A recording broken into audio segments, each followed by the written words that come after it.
कल्पना कीजिए, पाकिस्तान का वो सबसे सुरक्षित इलाका जहां परिंदा भी पर नहीं मार सकता। वहां एक बेहद संवेदनशील न्यूक्लियर प्लांट के ठीक बाहर एक मामूली सी नाई की दुकान थी। उस दुकान की चौखट के पास जमीन पर फटे पुराने और गर्द से सने कपड़ों में एक फकीर बैठा रहता था। उलझे हुए बाल, चेहरे पर जमी धूल और आंखों में एक अजीब सा खालीपन। उसे देखकर कोई भी यही सोचता कि ये बेचारा दिमागी तौर पर बीमार है। आने जाने वाले लोग उसे राह चलते भिखारी समझकर कभी 2-4 सिक्के फेंक देते तो कभी झिड़क कर आगे बढ़ जाते। लेकिन उन पाकिस्तानी हुक्मरानों, फौज के अफसरों और वहां काम कर रहे वैज्ञानिकों को इस बात का रत्ती भर भी इल्म नहीं था कि जिस शख्स को वो पागल समझकर नजरअंदाज कर रहे हैं वो असल में भारत की खुफिया एजेंसी रॉ का सबसे जाबाज और शातिर जासूस है, अजीत डोभाल। ये कोई काल्पनिक फिल्मी कहानी नहीं, बल्कि 1970 और 80 के दशक की वो कड़वी हकीकत है जब भारत की सुरक्षा एक दोराहे पर खड़ी थी। 1971 की करारी शिकस्त के बाद पाकिस्तान तिलमिलाया हुआ था और चोरी छिपे अपना परमाणु बम तैयार कर रहा था। पूरी दुनिया की खुफिया एजेंसियां पाकिस्तान पर नजरें गड़ाए बैठी थीं, लेकिन जमीनी हकीकत क्या है इसकी पुख्ता जानकारी किसी के पास नहीं थी। केहुटा, जहां पाकिस्तान का परमाणु संयंत्र स्थित था, उसे एक अभेद्य किले में तब्दील कर दिया गया था। वहां परिंदा भी बिना इजाजत दाखिल नहीं हो सकता था। चारों तरफ high tech security, air defence system और सादे कपड़ों में घूमते इंटेलिजेंस अफसरों का सख्त पहरा था। उस तरफ देखना भी खुद को मौत के हवाले करने जैसा था। ऐसे वक्त में भारत को एक ऐसे जासूस की जरूरत थी जो न केवल पाकिस्तान की सीमा लांघ सके, बल्कि वहां की भीड़ का हिस्सा बनकर पूरी तरह गायब हो जाए। ये जिम्मेदारी उठाई युवा और निडर अजीत डोभाल ने। उन्होंने एक पाकिस्तानी मुस्लिम का भेष धरा और अपना नया जीवन शुरू किया।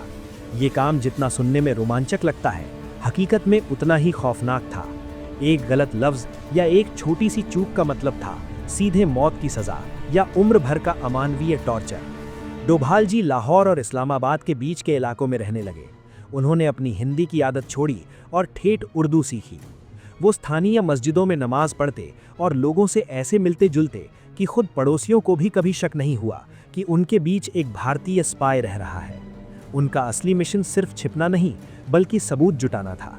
उन्हें खुफिया जानकारी मिली कि प्लांट के अंदर काम करने वाले टॉप साइंटिस्ट अक्सर बाहर के एक लोकल बाजार में आते हैं, लेकिन उनसे संपर्क करना नामुमकिन था क्योंकि वो हमेशा कड़े सुरक्षा घेरे में रहते थे।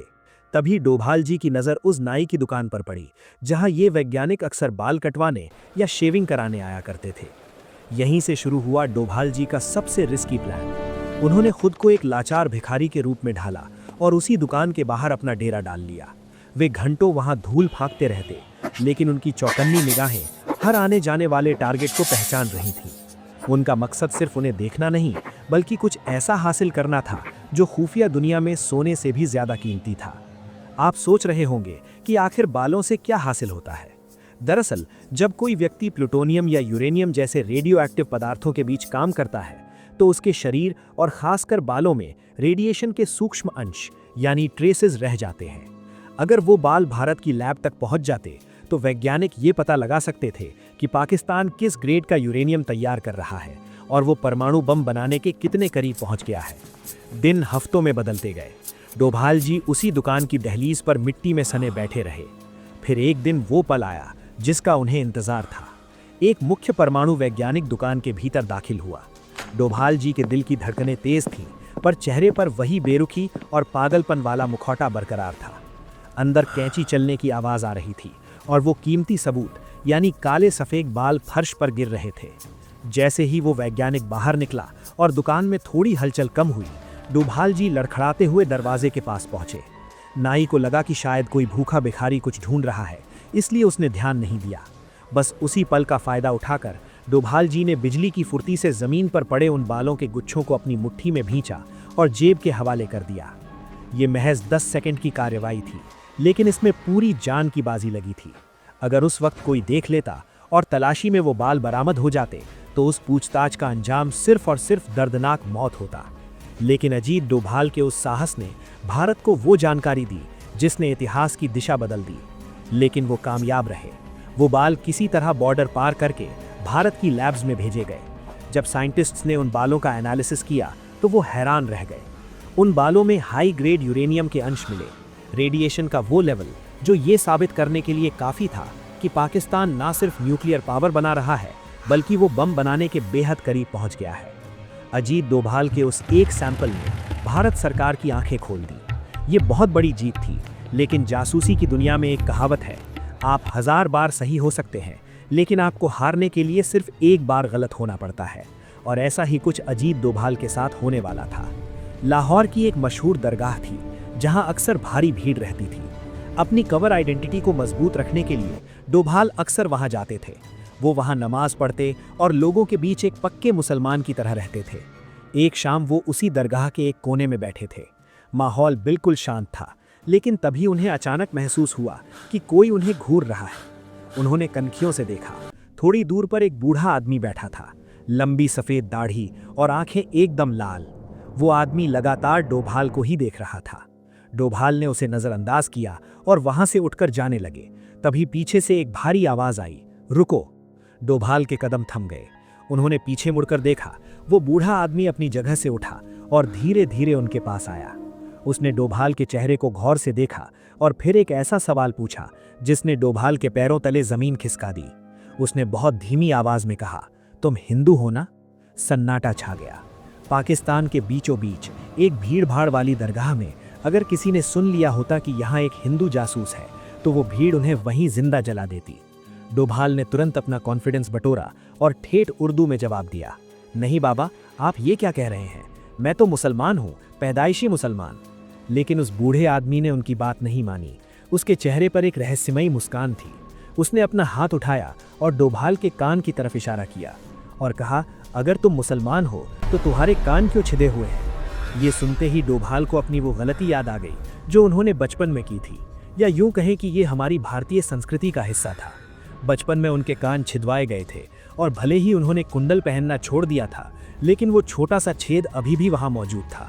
उन्होंने पूरी तैयारी की थी, भाषा बदली, कपड़े बदले, नाम बदला, लेकिन वो एक छोटा सा छेद उनकी जान का दुश्मन बन गया था।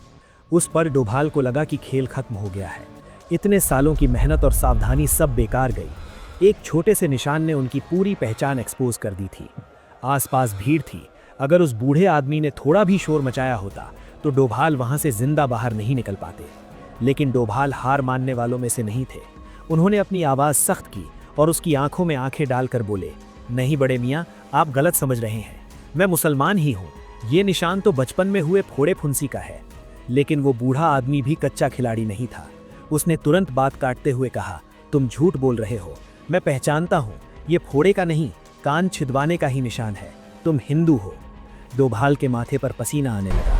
वो वहां से भाग भी नहीं सकते थे, क्योंकि भागने का मतलब था शक को यकीन में बदलना। तभी उस बूढ़े आदमी ने कुछ ऐसा कहा जिसने डोभाल को चौंका दिया। उसने धीमी आवाज में कहा, मेरे साथ चलो। डोभाल के पास कोई और रास्ता नहीं था। वो चुपचाप उस बूढ़े आदमी के पीछे चल पड़े। वो दरगाह से बाहर निकले और तंग गलियों से होते हुए एक छोटे से टूटे फूटे मकान के सामने रुके। डोभाल का दिमाग बिजली की तरह दौड़ रहा था। क्या ये कोई ट्रैप है?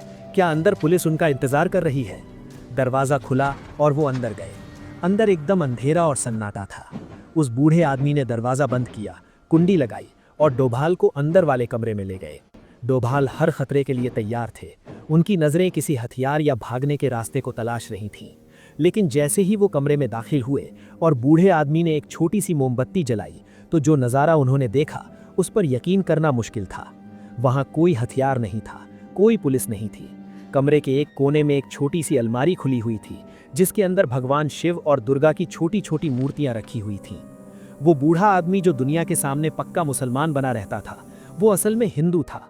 वो मुड़ा और डोभाल से बोला, बेटा डरो मत, मैं भी तुम्हारी तरह ही हूँ, मैं भी हिंदू हूँ। उसने बताया कि 1947 की बंटवारे की मारकाट में उसका पूरा परिवार मारा गया था।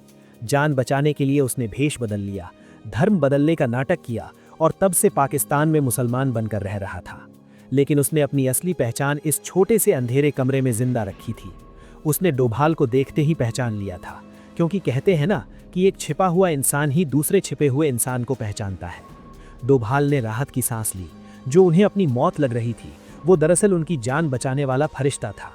उस बूढ़े आदमी ने डोभाल को खाना खिलाया और जाते वक्त एक ऐसी सलाह दी जिसने आगे चलकर उनकी जान बचाई। उसने कहा, बेटा आज तो तुम मेरी नज़रों में आए, मैं अपना था इसलिए बच गए, कल कोई और तुम्हें देख लेगा। अगर यहाँ रहना है तो इस निशान को मिटाना होगा।